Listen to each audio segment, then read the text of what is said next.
تحيتهم يوم يلقونه سلام وأعد لهم أجرا كريما يا أيها النبي إنا أرسلناك شاهدا ومبشرا ونذيرا وداعيا إلى الله بإذنه وسراجا منيرا وبشر المؤمنين بأن لهم من الله فضلا كبيرا ولا تطع الكافرين والمنافقين ودع أذاهم وتوكل على الله وكفى بالله وكيلا صدق الله العظيم. بەڕێزان و خۆشەویستان، ئێستاش دەچینە خزمەت مەداحانی رسول الله صلى الله عليه وسلم. فجنابيان بفرموا خير الخلق كلهم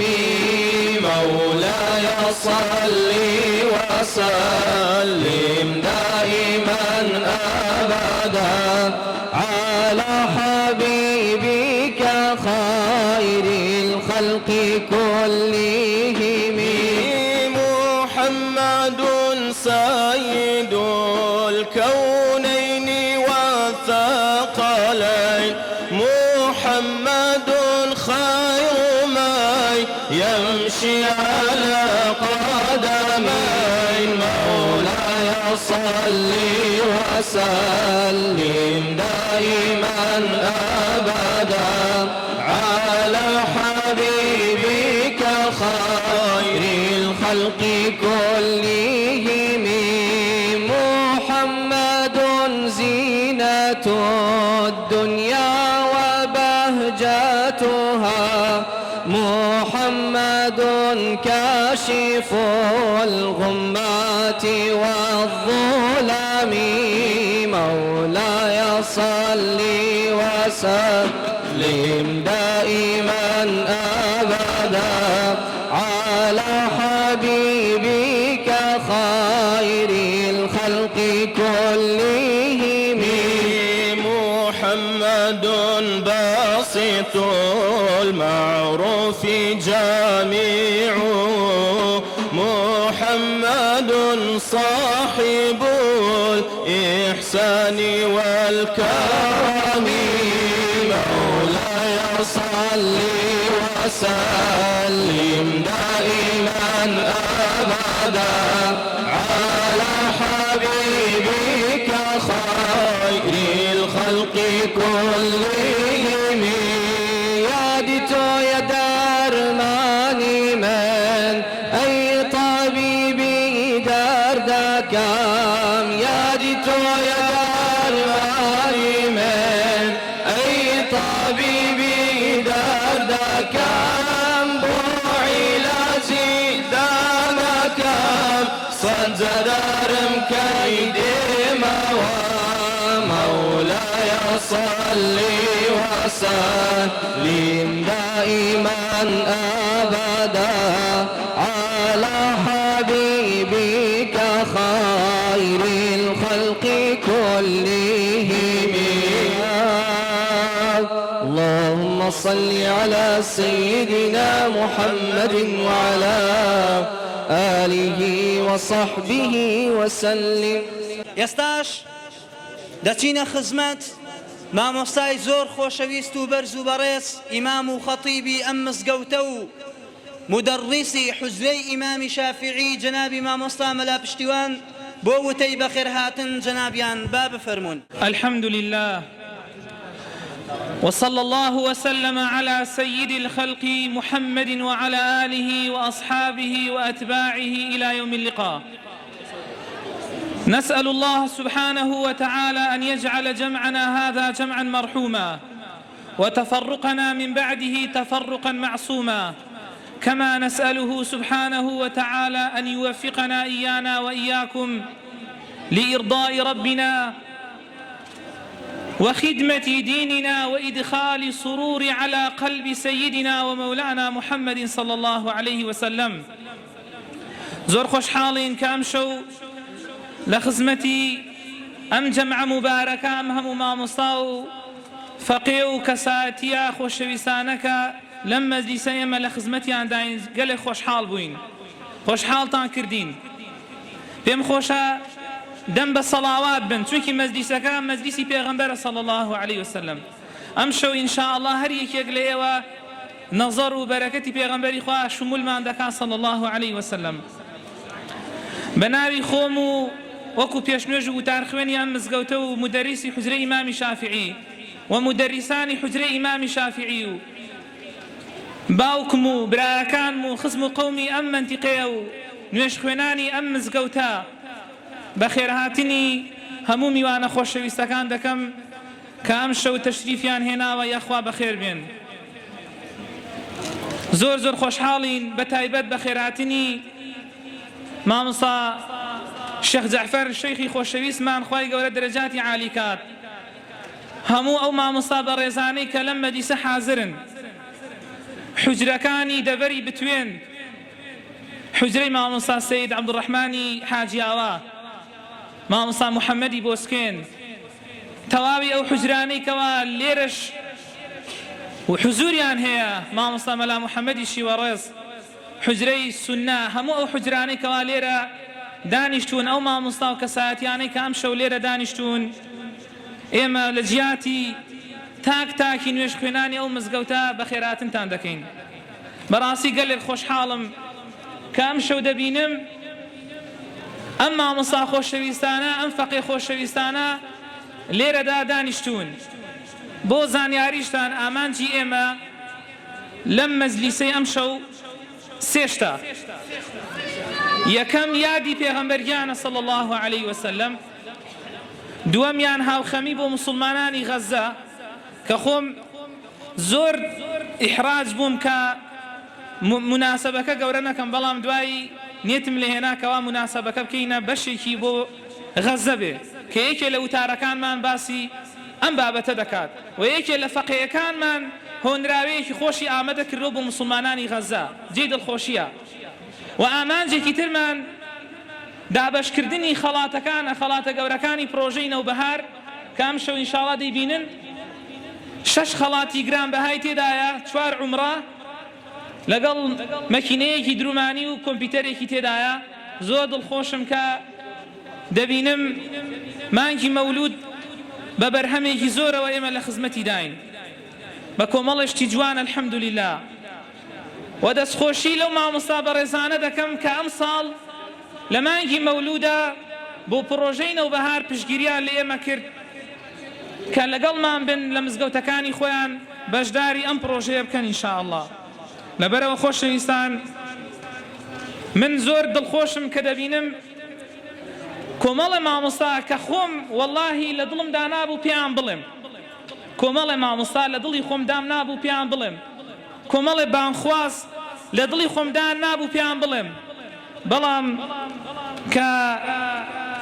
تەماشا دەکەم ئەم شەو لێرە وجودیان هەیە، ئەوە نیشانەی ئەوەیە کە ئێمە خۆشەویستیەکەمان لەبەرخوا ئینشاءالله. وەڵڵاهی لای دووسێ مامۆستای تریش باسم کردووە، ئامانجی سەرەکی من ئەوەیە کە دەڤەری بتوێن و پشدەر فەقێیەکان و مامۆستاکان لێک نزیک بکەینەوە تا هەمومان خزمەت بکەین. قەڵازە کاتێک دەمانبینی حوجرەی تیانە بوو، ئێستا ماشەڵڵا ئەم هەموو حوجرە و فەقێی تێدا جێی دڵخۆشیە. لەبەرەوە ئێمە ئینشاءالله هەموو ساڵێک بە ئیزنی خوا بەرنامەیەکی ئاوامان دەبێت، مامۆستایانی بتوێن و پشدەر کۆ دەکەینەوە ئەوەی کەوا برایەتی ئێمەی قوبوڵ بێت. ئێمە دڵمان پاکە، بغز و غەرەزمان نییە، الحەمدولله. بەخوا هەموو کەس بە برای خۆمان دەزانین، ئەوەیش کەوا هەی بێت ئێمە هەر بە برای خۆمانی دەزانین. لەبەرەوە ئینشاءالله جارێکی تر بە خێراتنی تەواوی مامۆستا گەورەکان دەکەم لە شێخەکان، مامۆستا شێخی قرناقە و ئەو مامۆستا گەورانەی کەوا لەم مەجلیسە دانیشتوون کە پێویست ناکە ناوی هەمویان بڵێم، من خزمەتکاری هەموو ئەو مامۆستانم کە لێرە دانیشتوون، هەموو ئەو فەقیانن ئەو مناڵانن کە لێرە دانیشتوون، گەورەیتان وان کە ئەم شەو هاتن بۆ ئێرە، ئێمە خزمەتتان دەکەین، خوا جزای بەخێرتان داتەوە، خوا دڵخۆشتان کە هەروەکو چۆن ئێمەتان دڵخۆش کرد. یا ڕەبی خوایان ئەم مەجلیسەی ئەم شەو کە لێرە دانیشتوین هەمومان بەر شەفاعەتی پێغەمبەرگیان بکەین صلی الله عليه وسلم. یا ڕەبی خوا جزای بەخێری هەموو ئەو گەنجە خۆشەویستانە بداتەوە، ئەو دایک و خوشکە بەڕێزانە بداتەوە کە خوانێکی خۆشیان بۆ ئێمە ساز کرد، هەموو ئەو کەسانێکەوە ماندوو بوون بەخێر لە یارمەتیدانی ئەم مەولودە خوا جزای بەخێریان داتەوە. و لێرەش دەستخۆشی و دوعای خێر دەکەم بۆ هەموو ئەو خێرخواز و کەساتیانەی کە ئەم ساڵ لە پڕۆژەی نەوبەهار بەشدار بوون لەگەڵمان بە عومرە، بە مەکینەی خەیاتی، بە حیجابی ئافرەتان، بە قەڵەم قورئان، بە هەر شتێک لەو شتانە کە ئەم ساڵ لەگەرمان بەشدار بوون، خوای گەورە جزای بەخێریان داتەوە. بە تایبەتی دوعای خێر دەکەم بۆ ئەو گەنجە جوانانەی کە لە دەرەوەن کە وەکو وەفایەک بۆ ئەم مزگەوتەی ئێمە هەمویان خۆیان بە قوتابی ئەم مزگەوتە دەزانن، بەشدار بوون لەگەڵ خەڵاتەکانی عمرەکان. دوعای خێر بۆ ئەو گەنجە خۆشەویستانە دەکەین کە ئێستا لە دەرەوەن، خوای گەورە بیان پارێزێت، خوای گەورە دەست بە تەمەنیانەوە بگرێت. والسلام عليكم ورحمة الله وبركاته. ئێستاش دەچینە خزمەت جەنابی مامۆستا هیوا تێبینەرایەتی ئەوقافی قەڵاتزێ بۆ پێشکەشکردنی وتەکەی جەنابیان با بفەرمون. بسم الله الرحمن الرحيم الحمد لله رب العالمين والصلاة والسلام على خير خلقه محمد وعلى آله وصحبه أجمعين. مامۆستایانی پایە بەرز و خۆشەویست و قەدرگران، کەسایەتیەکانی دەڤەری پشدەر و بتوێن، مسلمانانی خۆشەویست، ئامادەبوانی ئەم یادە پڕشکۆیە، خۆم بە خۆشحاڵ دەزانم کە بە ناوی ئەوقاف لە خزمەتی ئێوەی بەڕێز و خۆشەویستدام لە چالاکیەکی یادی لە دایکبوونی پێغەمبەری خوا محەممەد صلی الله عليه وسلم. ئەگەر ئێمە دەست لە سەرسنگ بین بۆ مسلمانان و لە پێشوازی کەساتیە بەڕێزەکان،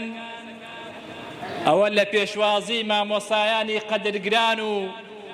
فەقیانی خۆشەویست دەست لە سەرسنگ و چاویان ماز دەکەین لە پێشوازیە، یاخوا بەخێرن سەرچاوانمان. لەم یادەدا کە ئەم چالاکیە پڕگەوهەرە نایابە لە سەرتاسەری کوردستانە بەرپا بووە و ئێمە ئەم شەو بە خۆشحاڵیەوە لە شاری قەڵازەی ئیسلامیست و خۆشەویستی پێغەمبەری خوا صلی الله عليه وسلم کە بەشێکی ئەم دانیشتمان ئیعلانکردن و وەڕاگەاندنی ئەم خەڵاتە نایابانەی کە جەنابی مامۆستا فەرمووی. زۆر بەدەگمەنی لەم چالاکیە ئەگەر کەسێک یان مامۆستایەکی ئاینی یان مزگەوتێک و یان حوجرەیەک بەم چالاکیە هەڵبەسێت و سەرتاسەری کوردستان بگرێتەوە، ئێمە وەکو ئەوقاف شانازی بە هەموو جۆرە چالاکیەکی ئاینی دەکەین و لە خۆشی داین و خۆشحاڵین، کە شارەکەمان و شاری قەڵازیە و پشدەر بەگشتی کە ئەم ساڵ یەکێک بۆ لە شارە پڕ چالاکیەکانی یادی لەدایکبوونی پێشەوای مرۆڤایەتی محەممەد صلی الله عليه وسلم. ئەوەش بە هەوڵ و کۆششی مامۆسایانی پایەبەرز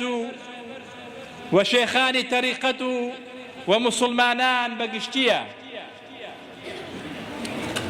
لە کاتێکا ئێمە دانیشتوین لە ماڵێک لە ماڵەکانی خوا لە بۆن و مەرامی پاییزە و گەڵاڕێزانی ئەم پاییزەدا دوعا دەکەین و نزا دەکەین دەڵێن یا ڕەبی خوای گیان بە ئەندازەی زیاتری ئەم ساڵی گەڵاڕێزانی ئەم پاییزە نازڵی ڕەحمەت و بەرەکەتی خۆت بڕژێنی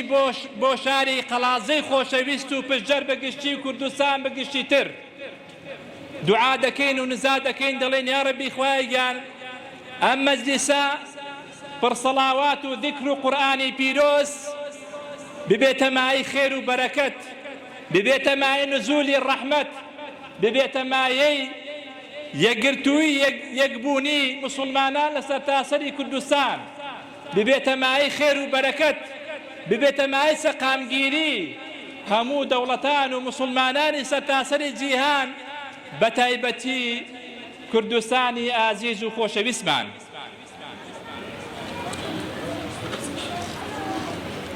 لێرەدا بە زەروری نازانم درێژە بە وتەکانم بدەم لە غەیری پێشوازی بەڕێستان و نزا و دوعای خێرمان بۆ هەموو ئەو بەڕێزانەی خێرخوازە بەڕێزەکان کە ئێستا سەربازێکی ونن کە زۆربەیان نان هەوێ کە ناویان ئیعلام بکرێ ئاخر لەم یادەدا نابێ ئەوانش پشتگوێ بخرێ لە هەر نەبێ لە نزای خێر چونکە زیاتر لە 5-6 عەمرا زیاتر لە چەند خەڵاتی گرانبەها کە ئەوە بەڕاستی کولفەیەکی زۆری ویستووە. بۆیە هەموو لایەکمان لەم شەوەدا لەم مەجلیسە پڕ نزا و دوعا و سڵاواتی پێغەمبەری خوا صلی الله عليه وسلم دەستی نزا بەرز دەکەینەوە دەڵێن یا ڕەبی خوای گیان بە چەندەها هەزار قات قەرەبوویان بکەیتەوە، خوای گیان ئەم مسلمانە خێرخوازانە زیاد بکەیت بۆ چالاکی ئاینی بۆ برەودان بە بانخوازی قورئان و سنەتی پێغەمبەری خوا صلی الله عليه وسلم. یادێکی ترش کە ئێمە کە بەرەکەتی ئەم مەجلیسە و ئەم مزگەوتە لە هیچ ساڵێکە لەم یادەدا نابێ لە یادی بکەین لە نزای خێرمان لە دوعای خێرمان ئەوەی جەنابی مەرحوومی حاجی مامۆستا شێخ کەمالەدینە ڕەزا و ڕەحمەتی خوای لێبێ کە بووە بە هۆکارێکی بەردی بناغەی ئەم مزگەوتە، یەکێک لە هۆکارەکانی پڕبەرەکەتی ئەم مەجلیسانە ئەم مزگەوتەوە ئەم حوجرەیە و ئەم یادانە من بە شەخسی خۆم بە بەرەکەتی ئەم پیاوە بەڕێزە و ئەم پیاوە بە ویقارە و ئەم پیاوە پڕزیکر و ئەم پیاوە قورئان خوێن و ئەم پیاوە لە خەمی مسلمانانە دەگمەنن لەو شێخانەی کە ناوبانگیان ئاوا هەبوو بێت بەڵام لە خزمەتی مسلمانان و مزگەوت و بانخوازی مسلمانان ئابن. دووبارە و چەندبارە بە ناوی ئەوقافەوە خۆم بە خۆشحاڵ دەزانم و چاوی یەک بەیەکەتان ماچ دەکەم لە پێشوازیە هەموو لایەکتان بەخێرن سەر چاوان بە تایبەتی ئەم میوانە بەڕێزانەی هەرچەند میوانیش نین ماڵی خۆیانە کە لە شار و شارچەکانی خارجی دەڤەری قەڵازی و پژەرا هاتوون کە یاخوا بەخێرن سەر چاوانمان کە لە شاری ڕانیە و حاجیاوە و چواقوڕنە و هەولێر و بەشێکی سلێمانی و باقی شار و شارچەکانی تر هاتوون بۆ ئەم یادە ئەم پڕچالاکیە ئەم مەجلیسە پڕ زیکر و سەڵاواتە و دوعای خێریان بۆ دەکەین دەڵێن یا ڕەبی خوا هەر هەنگاوێکیان پڕ خێر و بەرەکەت بێت و ڕەفعی دەرەجاتیان بکە لە قیامەتە. خوای گەورە هەموو لایەکمان مۆفەق بکە بۆ ئەم دینە بۆ ئەم ئیسلامە. دووبارە بە ناوی ئەوقا بەخێر هاتنی هەموو لایەکەکەم و دەستخۆشیشمان لە برای بەڕێزمان مامۆستا مەلا پشتیوان ئیمام و خەتیب و مدەرریسی ئەم مزگەوتەوە ئەم حوجرەیە و باوکی بەڕێزیان و برا بەڕێزەکانیان کە لە خزمەتی مسلماناندان لە مزگەوتە و ئەهلی مەحەلی ئەم مزگەوتە کە بەڕاستی کە مسلمەکە ئێمەیان خەجاڵەت کردووە لە خزمەت و لە پێشوازیە خوازای بەخێریان بداتەوە نمونەیان زیاد بێت خی گەورە عاقیبەتی هەموو لاکمان بەخێر بگێڕێت والسلام عليكم ورحمة الله وبركاته. ئێستاش گوێبیستی هۆنراوەیەک دەبین لەلایەن جنابی مامۆستا سەید حەسەن گەناویەوە جنابیان با بفەرمون. بسم الله الرحمن الرحيم. السلام عليكم ورحمة الله وبركاته. بسم الله دەکەم بە هەزاران جار هەزار سەڵاوات لەسەر ڕەسوولی سەردار دەنووسم باسی پرۆژەی نەوبەهار تا شارەزا بین لە ژیانی سەردار دەستخۆشی دەکەم لە مامۆستا پشتیوان دۆست و عەزیزە بۆ هەموو لامان درستی کردووە پرۆژەی نەوبەهار لە خۆشەویستی ڕەسوولی سەردار چەندەها مامۆستای بەڕێز و عەزیز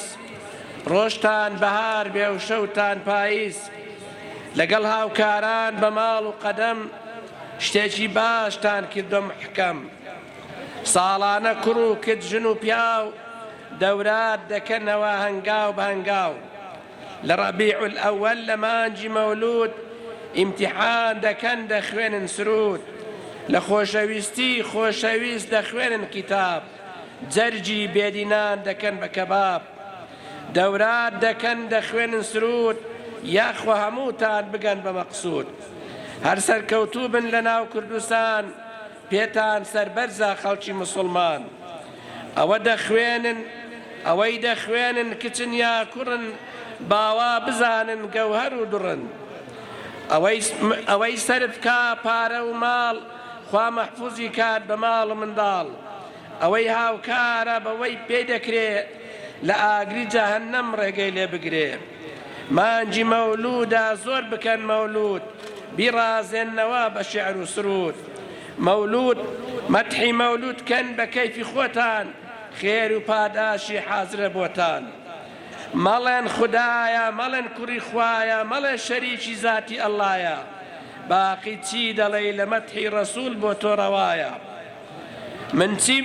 من چیم بنووسم مەدحی ڕەسوولی خودا قورئان زۆری مەدحیوی دەکا چوار جار بە محەممەد ناوی نووسراوە دەنا بە یا ئەیوهە الڕەسوول یا ئەیوهە النەبی تەفضیل کراوە بۆوی دەفەرمێ خواوەندی عەلیم وإنك لعلى خلق عظيم. ئێستاش دەچینە خزمەت زۆر بەڕێز مامۆستا مەلا ئەیوب ئیمام و خەتیبی گوندی شەروێت بۆ پێشکەشکردنی وتارێک جەنابیان با بفەرمون. بسم الله الرحمن الرحيم. الحمد لله رب العالمين حق حمده الصلاة والسلام على خير خلقه المبعوث رحمة للعالمين وعلى آله وأصحابه وأتباعه وأمته إلى يوم الدين. پێشەکی بە ئیجازە و مۆڵەتی مامۆستایانی گەورە و سەروەرم وەکو فەقێیەک لە خزمەتیانە چەند کەلیمەیەکە عەرزەکەم. خۆشەویستەکانم لە مەولودەکان و لە مەجلیسەکانە زۆر باسی مەشروعیەتی ئەم مەجلیسە گەورەیە ئەکرێ زۆر باسی ئەم مەجلیسە پیرۆزە ئەکرێ دەلیل و بەڵگە و ئیستیدلالاتی زۆر ئەهێنرێتەوە بەڵام ئەگەر دیقەت بدەین هەر کەسێک بە حەقیقەت حبی رسول الله هەبێ صلی الله عليه وسلم محتاج بە دەلیل و بەڵگە و ئیستیدلالات نییە ئەگەر هەر کەسێک حەقیقەتەن حبی پێغەمبەری لە دڵا بێ پێغەمبەری خوای خۆش بوێ پێویست ناکا دەلیلی بۆ بهێنرێتەوە بۆ مەجلیسێک دەعوات بکرێت کە باسی پێغەمبەری خوایە صلی الله عليه وسلم ئەگەر تۆ کەسێکت خۆش بوێت چۆن حەز ناکەی لە مەجلیسێک بەشدار بی کە باسی حەبیبەکەی تۆیە کە باسی خۆشەویستەکەی تۆیە ئەگەر تەشبیه نەبێ ڕەفیقێکت هاوڕێیەکت زۆر خۆشەویست بێ لەلات حەز ئەەکەی هەموو کاتێ لە بەرچاوت بێ حەز ئەەکەی هەموو کاتێ گوێت لە ناوی بێ حەز ئەەکەی هەموو کاتێ باسی ئەو بێ ئەی ئەگەر ئەم دۆستەی تۆ پێغەمبەری خوا بێ ئەبێ تۆ چۆن دڵخۆشی دەرببڕی ئەبێ چۆن ئەبوو بەکر ئاسا لە سەفەری هەژڕۆژە و حەوشەوەی هیجرەتە لەو گەرما و ڕەشەبا و تەپ و تۆزی بیابانەیە لەو هیلاک و ماندووی و لێوی وشک و شەقشەقا پێیانوت ئەبوو بەکر چۆن بووی بۆ پێغەمبەری خوا فەرمووی کاتێ پێغەمبەری خوا ئاوی ئەخواردەوە من تینۆتی بەشکا ئەمە ئەو پەڕی دەربڕینی خۆشەویستی حەزرەتی ئەبوو بەکرە بۆ حەزرەتی ڕەسوول الله وەکو عەبدوڵڵای کوڕی زەید بین کاتێک پێغەمبەری خوا لە نەخۆشی وەفاتیا وەفات ئەکا عەبدوڵڵای کوڕی زەید ئەو سەحابە بەڕێزە لەناو باخەکەی خۆیان خەریکی ئیش و کار بوو خەریکی کەسابەت بوو کە هەواڵیان هێناوە پێغەمبەری خوا وەفاتی کردووە لە حەزرەتی پێغەمبەری خوا صلی الله عليه وسلم هەستایەوە کە ئەم هەواڵەی بیست فەرمووی اللهم أذهب بصري حتى لا أرى بعد حبيبي محمدا أحدا یا ربی خوای هەردوو چاوەکانم لێ بستێنی هەتا وەکو ئەم چاوانە لە دوای خۆشەویستی پێغەمبەری خوا لە دوای خۆشەویستەکەم کە حەزرەتی محەممەد مستەفایە ئەم چاوانە کەسی تر نەبینێ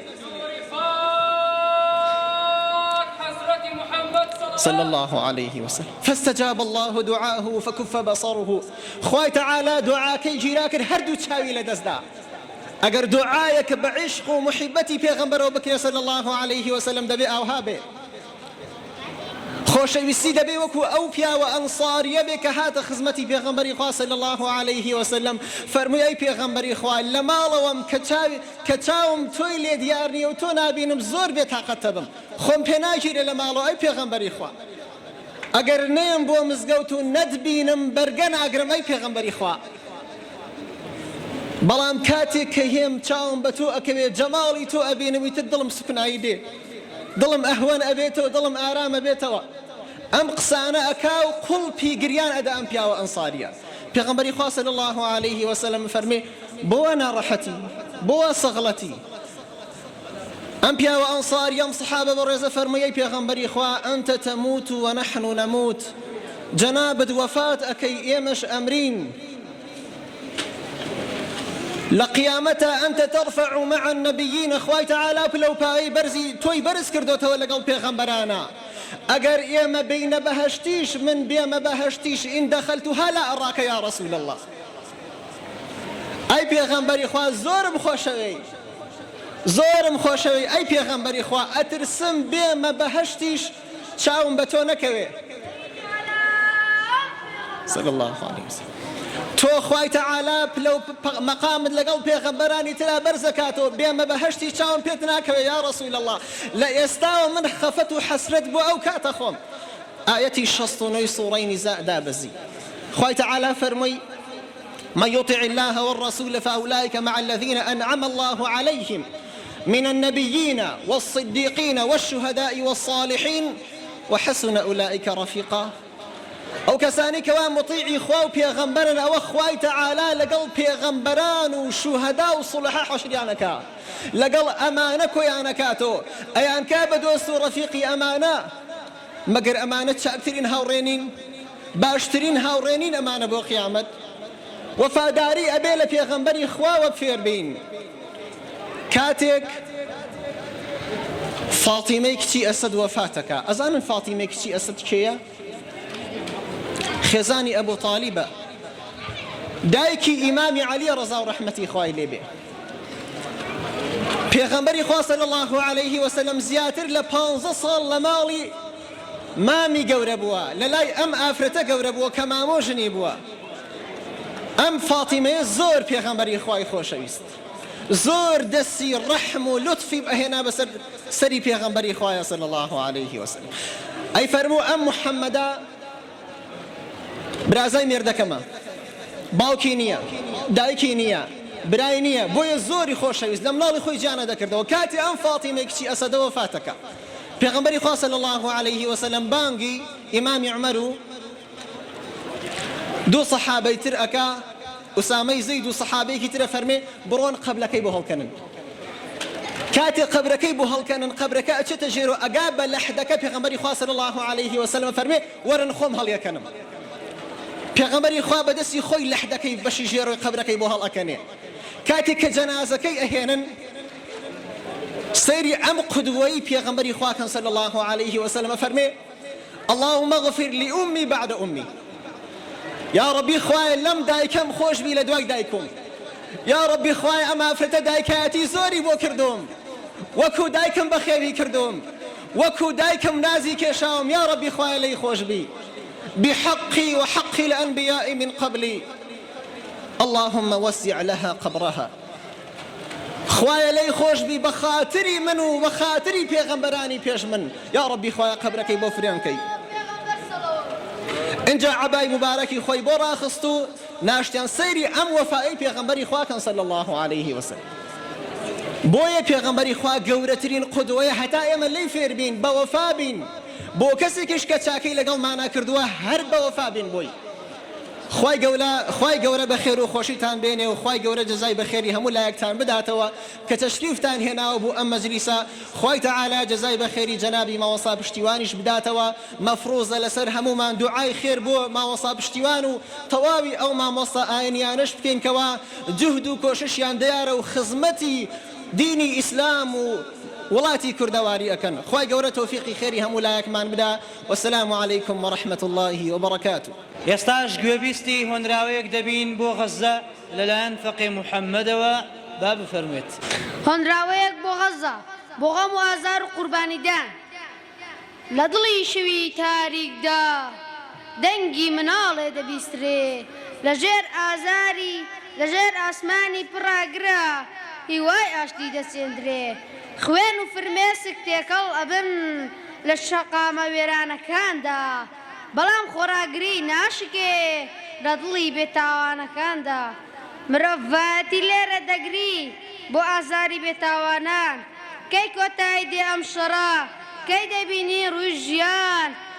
با دەنگمان بەرز بکەینەوە بۆ مافی ژیان و ئازادی با یەک بگرین بۆ ئاشتی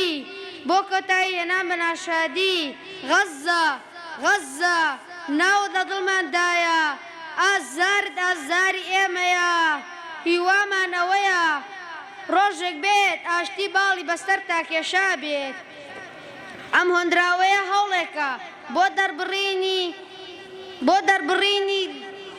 هەستی غەم و هاوسۆزی بۆ خەڵکی غەزە هەروەها هیوامان بۆ ئاشتی کۆتایی هاتنی شەڕ زۆر سپاستان دەکەم کە بەشداریتان کردووە لەم بۆنەیە گەورە لەو شەوە گەورە گوێبیستی وتارێک دەبین لەلایەن جنابی مامۆستا عەبدوستار شارستێنیەوە جنابیان با بفەرمون الحمد لله رب العالمين والصلاة والسلام على رسول الله محمد وعلى آله وصحبه أجمعين منیش بنوەرەی خۆم بە خێراتنی گەرمی هەموو لایەکتان دەکەم و یاخوا بەخێر بێن سەرسەر و سەرچاومان و ئیزن و ڕوخسەت دەخوازم لە مامۆستانی ئازیز و خۆشەویست کە بەڕاستی منیان گێڕایەوە بۆ 24 ساڵ لەمەوبەر کە لە ساڵی 2001 ئیجازەی مەلایەتیم وەرگرتووە بەڕاستی گەڕامەوە ئەو کەشە و ئەو ئیمانە ڕوحیە بابەتی من لەژێر ناونیشانی برایەتیدایە ئێمەی مسلمانان وەکو قورئان پێمان دەفەرمێ پێویستە بەڕاستی هەمومان برابین إنما المؤمنون إخوة مسلمانان هەمویان برای یەکترین و بە ئەداتی حەسر هاتووە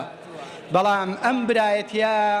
خۆی لە کۆمەڵە شتدا بەڕاستی دەبینێتەوە پێویستە ئێمە ئەم برایەتەی خۆمان بە جۆرێک بپارێزین کە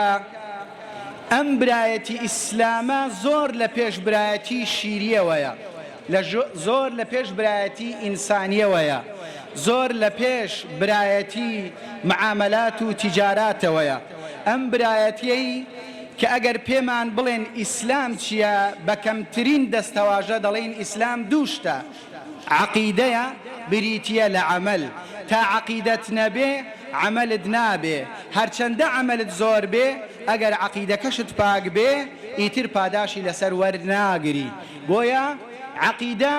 کردارمان بۆ دروست دەکا ئێمە ئەبێ بەڕاستی بە کردار بیسەلمێنین کە برای یەکترین بۆیە بەڕاستی مسلمانان ئەبێ لەوە تێبگەین کە ئەم برایەتیە کاتێک ئێمە وتمان برای یەکترین کۆمەڵێ ئەرک و ماف و واجباتمان دەکەوێتە سەرشان بەرامبەر بە یەکتری برایەتی تەنها بە قسە نییە برایەتی ئیسلام زەمان نازانێت ناکرێت ئێمە بڵێین تا معاملەمان بە یەکەوەیە تا لە ناو شارێک دابین ئیتر براین نەخەیر برایەتی زەمانی بۆ نییە برایەتی مەکانی بۆ نییە ئێمە خەڵکی ئەم شوێنین ئەبێ یەکتریمان خۆش بوێ لە ئیسلامدا ئەمە مەرفوڵە و بەڕاستی ناکرێ و نابێت برایەتی ڕەنگەکان ناناسێت ئەوانە کە مامۆستای ئاینین ئەبێ یەکتریان خۆش بێ و برایەتی یەکتری بکەن ئەوانە کە ڕەنجیان جۆرێکی ترە و برایەتی یەکتری بکەن ئەوانە کە مستەوای عیلمی و سیاسی و کۆمەڵایەتی و ئابووری و فلانیان هەیە ئەمانە برایەتی یەکتریەکەن بەڵکو برایەتی ئیسلام نە زەمانی بۆ هەیە نە مەکانی بۆ هەیە نە ڕەنگی بۆ هەیە نە مەسالیح و بەرژەوەندی ئەناسێت ئێمە وەکو موسڵمان ئەبێ ئەم برایەتەی کە پێغەمبەری خوا صلی الله علیه وسلم فێری کردین کە لە سەرەتای دامەزراندنی دەوڵەتی ئیسلامی فێری کردین ئێمە جارێکی تر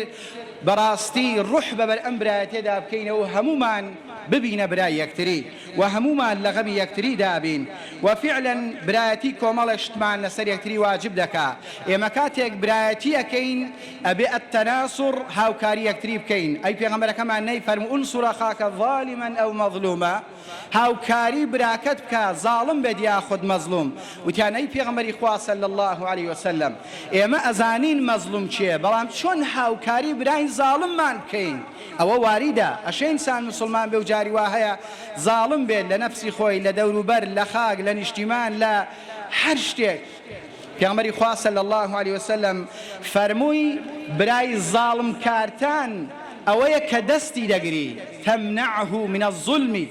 ئەو تەحجوزه فەرمووی ئەوەیە دەستی بگری نەهێری زوڵم بکە ئەمە هاوکاری برایەتیە بۆیە ئێمە بەڕاستی پێویستیمان بەوە هەیە کە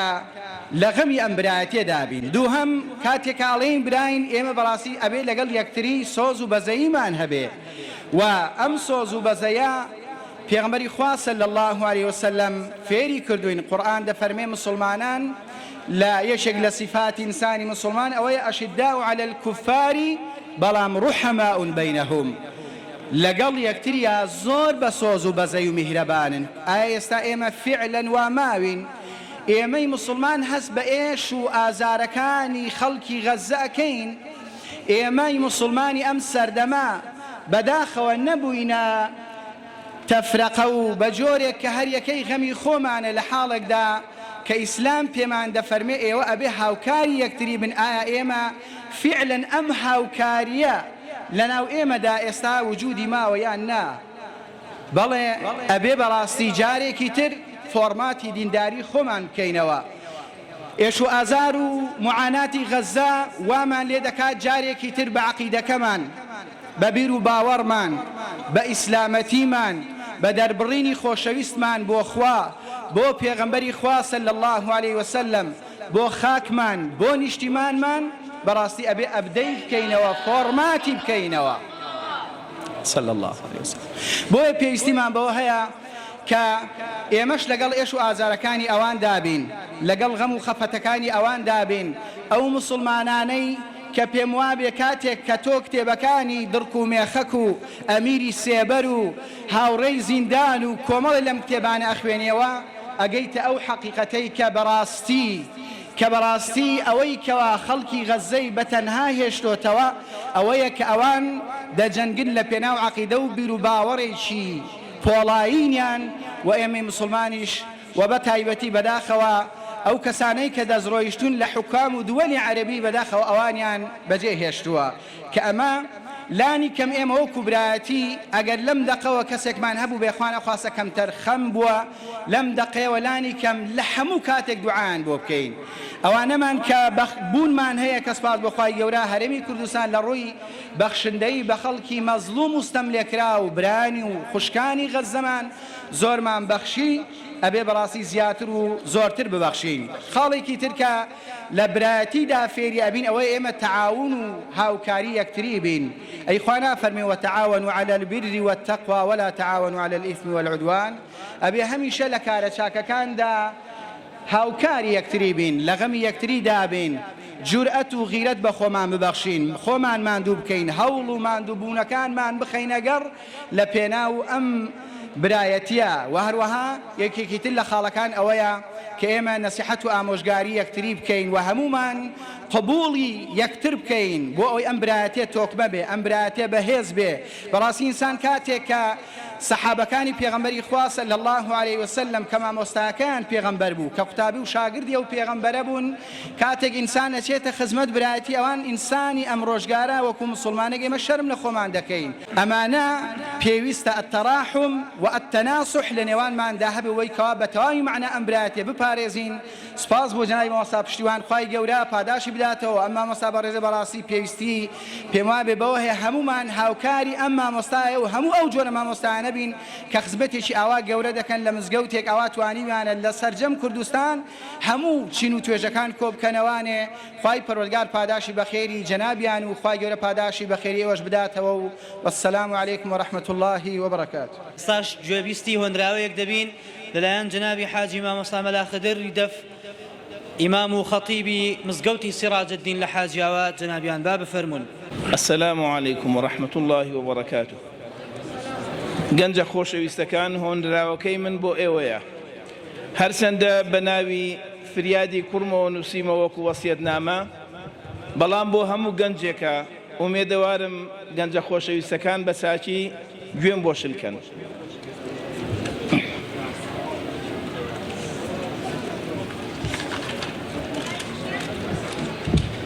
وەسیەت بۆ فریادی کوڕم، کوڕی شیرینم گیانەکەم فریاد،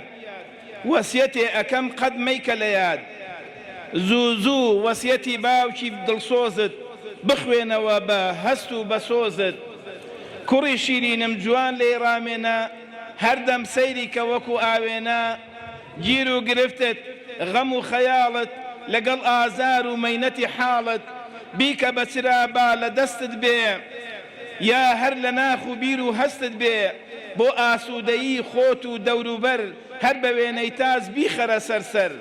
لە هەموو کەسێ من باشترم بۆت، ئەیبینی کوڕم هەر بە چاوی خۆت، هەرچەند ئەینووسم بە ناوی تۆوە، وەکو پڕشنگی خۆر لە ئاسۆوە. خۆر چەند سوودبەخشە بەبێ جیاوازی، ئەمەش بۆ گشتە بەبێ شانازی.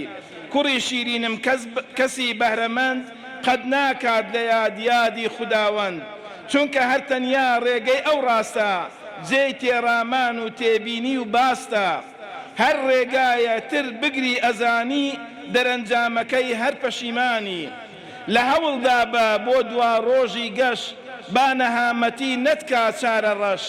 کەسێکت بینی ئەهلی تەقوایە، خزمەتی بکە چونکە حەق وایە. هەر کارێ ئەیکەی بۆ ڕەزای حەق بێ، ئاشتی و ئارامی یا شەڕەشەق بێ. خوا مەڕەنجێنە قەدرت زیاد ئەبێ، خوا بڕەنجێنی ژین فەساد ئەبێ. ئەگەر کەوتە لات ئیشی هەر کەسێ، یان دامانی تۆی ڕاکتەکان دەسێ، دەسمەنێ بەڕووی بۆی ڕاپەڕێنە، لە قەدەر توانا دڵی مەشکێنە. ڕۆڵەکەم هەروەک بازرگانی باش، سەری دەرئەسێ لە کاڵا و قوماش، یا دەست ڕەنجینێ بەکاری دەستی، لە هەوڵدایە و قەدراناوەستی. تۆش بیخەرەکار هەرچی ئەیزانی، بۆ ئەغیار و یار لە ڕووی ئینسانی. چاوەڕێی پاداشت مەبە لە هیچ کەس، عیزەتی نەفست با نەچێ لە دەست. بەڕەحم و سۆز و میهرەبان هەردەم، لەگەڵ ڕەفیق و دۆستانت سەرجەم. ڕۆڵەکەم چاوت با لە دەستی کەس نەبێ، بەژینت ئەهێنێ هەرس. بگەڕێ بە دوای نانی حەڵاڵە، قەت مەڕۆ لەسەر ڕێگەی بەتاڵە. بۆ ناموسی کەس مەگێڕە چاوت، لەکەدار ئەبێ شۆڕەت و ناوت. بێتاقەت مەبە لە کاری باشە،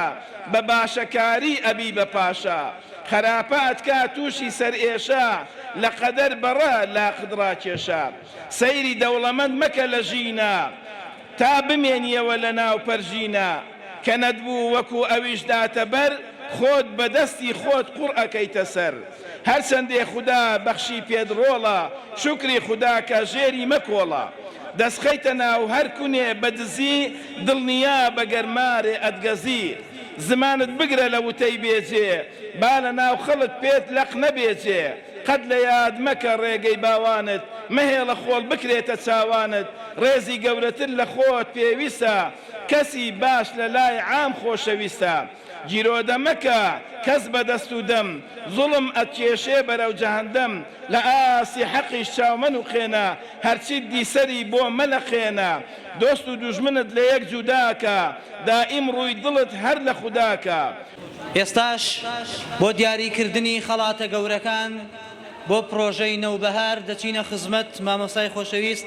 جنابی مامۆستا مەلا پشتیوان جنابیان با بفەرمونون خۆشەویستان ئێستاش خۆمان ئامادە دەکەین بۆ دیاریکردنی خەڵاتەکان چوار خەڵاتی عومرەمان هەیە بۆ سەتەکان دوو خەڵاتیش لە 90 بۆ 98 مەکینەیەکی درومانی بۆ خوشکان لە 80 بۆ 88 کۆمپیوتەر بۆ کوڕان لە 80 بۆ 88 لێرەوە داواتان لێ دەکەم ئەوە قەدەری خوایە کەس نازانێت کێ دەردەچێت ناوەکان هەمووی لەوێدا ئامادەیە ئەوەی ناوی دەرچوو ئەوە دیارە خوای گەورە بۆی نووسیوە و دوعای خێرکات و ئەوەی کە ناویشی دەرناچێت زۆر بە ئیعتیادی وەری بگرن ئێوە گرنگەوەی سووتان لە پرۆژەکە وەرگرتەوە و ئەو کتێبە چاکەتان خوێندوێتەوە ئەمساڵ بە ئومێدی ئەوەی کە ئینشاءالله ساڵێکی تر ببینین زۆربەی حوجرەکانی کوردستان ئەو کتێبەی کە دایدەنین لە مانگی مەولودا بەشدار بن لەگەڵمانە ئینشاءالله پێم خۆشە دەستخۆشیەکی تایبەت لە مامۆستای خۆشەویستمان مامۆستا مەلا هیوا بکەم بەڕاستی یەکێکە لەو کەسایەتیانەی کە زۆر دەستباری ئێمەی کردووە لەو پرۆژانە بە تایبەت لە پرۆژەی نەوبەهار و بەڕاستی یەکێکە لەو کەسانەی کەوا لەناو ئەوقافە خزمەتێکی بەرچاو دەکات ئێمە دوعای خێری بۆ دەکەین بۆ مامۆستا خوای گەورە نمونەی زیاد کات و ئەو ئیخلاسی و نێت باشی کە هەیەی خوای پەروەردگار بۆی زیاد کات خۆشەویستان حەزمان لێیە تەواوی ئەو مامۆستا گەورانەی کە لێرن لە هەموو چین و توێژەکان کە ئێمان گەورە کرد یاخوا بەخێر بێن پێمان خۆشە ناوی هەموویان بخوێنینەوە بۆ خەڵاتی عومرەکان بەڵام کە ناتوانی لەبەرەوەی خەڵاتەکان کەمن هەر دەتوانی 6 کەس بخوێنینەوە بە ئومێدی ئەوەی کە بۆ ساڵێکی تر ئێوەش لەگەڵماندا بن بۆی بتوانین خەڵاتی زیاتر پێشکەشکەین عومرەکان زیاد بن بۆی بتوانین لێرە زۆربەی مامۆستاکان ئامادە بن لە ئەو مەراسیمە جوانە ئینشاءالله خۆشەویستان یەکەم خەڵاتی عومرە لەلایەن مامۆستا شێخ جەعفەر عەبداڵانی دیاری دەکرێت با جەنابی بفەرمێت ئەوە چەند جارێکیش دەستی تێوەردەدا بۆی کەس نەڵێ حاڵە حیسابێ على بەرەکەتی لا قوربان جەناب توانای ناوەکەشی بخوێنینەوە الله ئاشتی طالب حەمە سەعید سلێمانی مبارەکی بێ صلى الله عليه وسلم خەڵاتی دووەم لەلایەن مامۆستا شێخ مەلای قرناقەیە جەنابیان بفەرمون ئەگە دەستی مبارەکت ئاوە دۆزێکی بجوڵێنە ئاوە لە ناوێدا على بركة الله بەڵێ یەکدان يا الله بسم الله الرحمن الرحيم سەروین قادر حەمە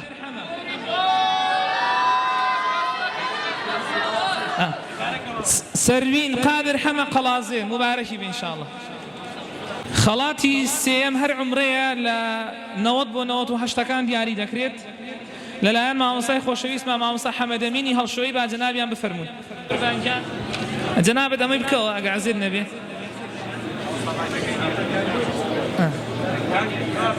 تاوە جا قوربان دەستی ئاوا تێدا ئەوە بکە بە تاواتی على بەرەکەتی الله یەک دانەی هەڵگرە بەڵە قوربان يا الله بسم الله الرحمن الرحيم دڵسۆز ڕەحمان حەمەد قەڵازێ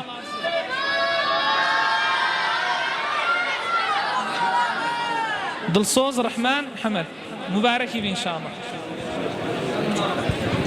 خەڵاتی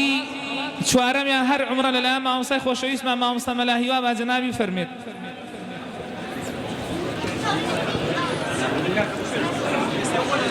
نا قوربان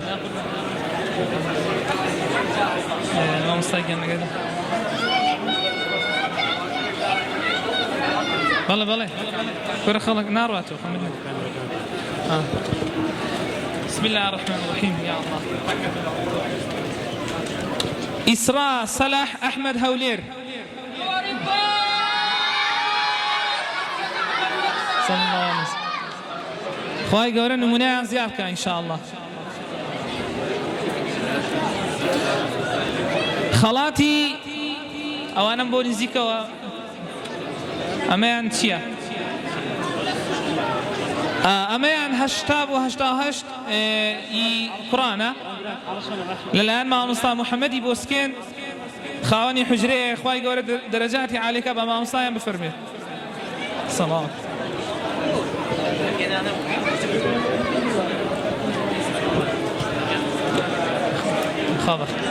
خابە خێر مامۆستای مامۆستای گەنستی ئەو بسم الله فرموا.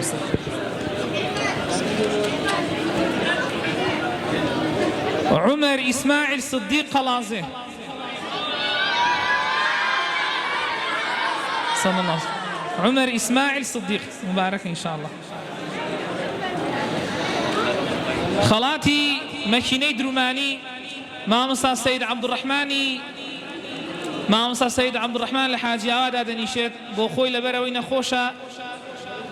نەیتوانی بە یەکێکە لە مەلا چاکەکانی حاجیاوا فەقەی چاکی هەیە الحەمدوللا فەقەیەکانی ناردوون خوای گەورە دەرەجاتی عالیکات. جایەکێ لە فەقەیەکانی مامۆستا محەممەد ئەگەر لێرەیە بە نوێنەرایەتی مامۆستا بێت خوا جەزای داتەوە ئینشاء الله. صلى الله عليه وسلم.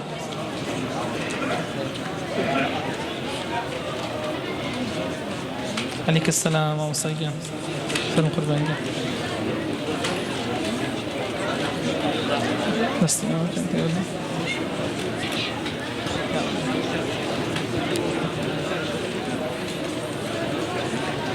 شنو إسماعيل ويسي قلازي.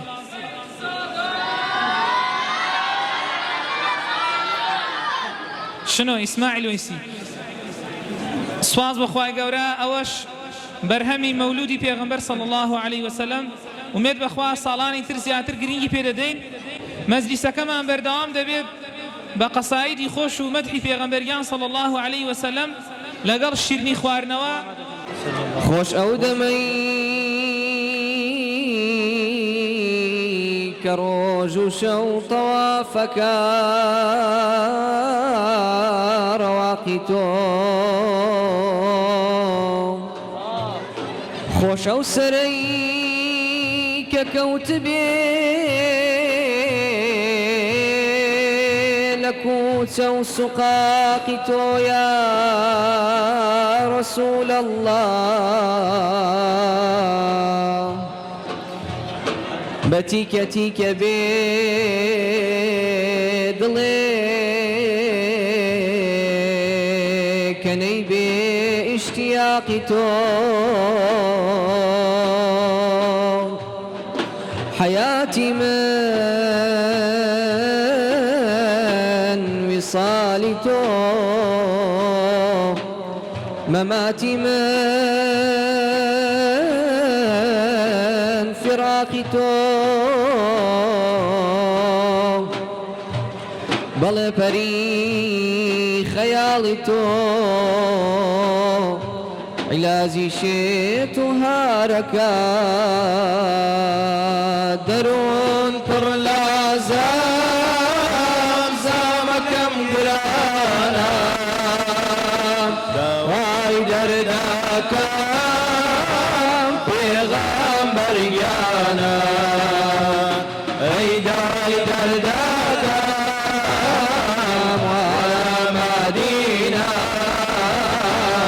ولا روضك طه الأمين الله يا رسول الله يا نم بفي پێشکاشت ئەکەم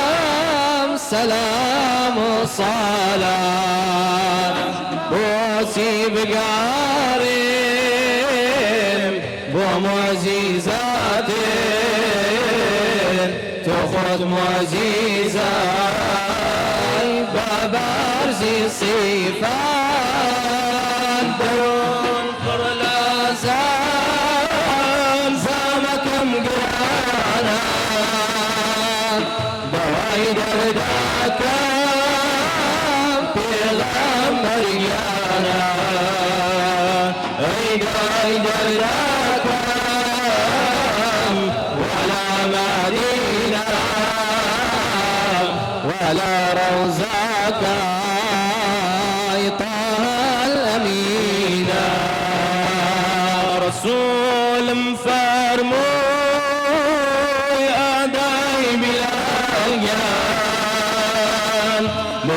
برحمي ورا سردان من كبانجي فرموي گوش خەڵکی گریان بیریان کەوتەوە ئەی پێغەمبەریان دەڕۆن پڕ لە زان زامەکەم گرانە دەوای دەردەکەم پێغەمبەریانە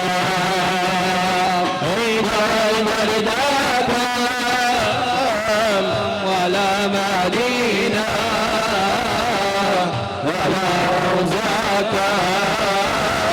طه الأمينة يا رسول الله امشوا لرا